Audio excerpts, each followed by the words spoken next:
Great to see you again, Tim. I think it was quite a few months ago that you were on a panel for us. I know you were of great interest, the discussion you had.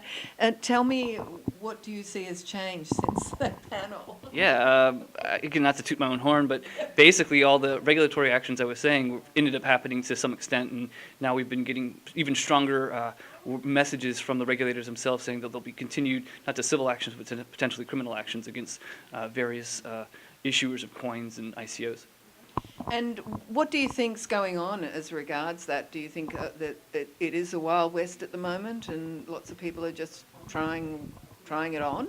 Yeah, as a friend pointed out, that basically the supply of fraud will meet the demand of fraud, and since people are just massively unsophisticated at this stage, not because they're dumb, but there's just so much information they have to filter, they don't really, unfortunately, know what's legit and what's not, and so many of these are basically scams, or unfortunately, that they're getting involved with. And I know you've changed roles now. You're in your own consulting business. Do you want to talk briefly about that? Sure, yeah.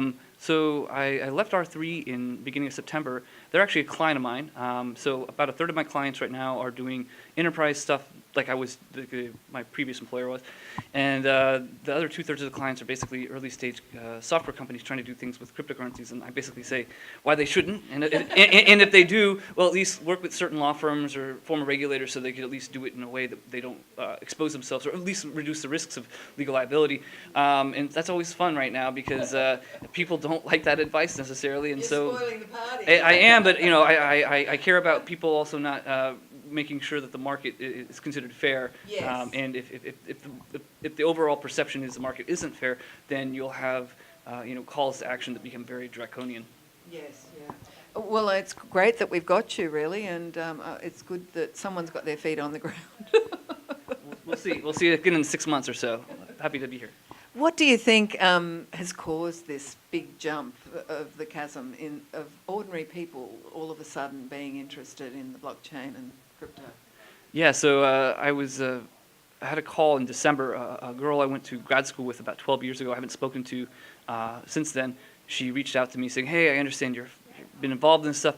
I want to get an account on Binance." And she was like asking me all these questions. So I was like, if people who are, and she's a very smart woman, and I don't want to say that she's not educated and stuff like that, but a person who just got into the market because they saw some headline numbers and they're jumping into things. And again, I'm not saying that was the top of the market or anything, but when you have people who are simply following the herd because they're fearing missing out or they feel they're going to get rich quick,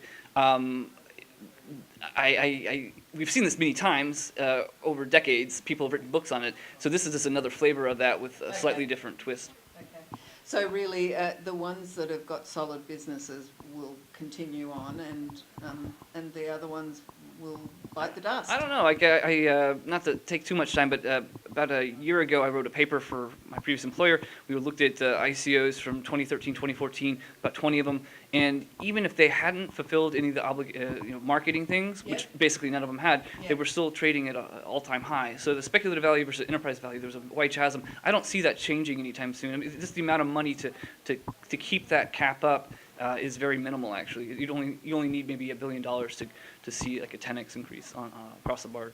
And why do you think that's happening, though? Because people know that they could get in and liquidate coins. I don't see anything particularly ingenious about it. It's just a new way of doing zero-sum trading. So. Okay. Well, look, wonderful to see you again, and congratulations on your consulting business, and looking forward to the panel. Thank you so much. Great to be here.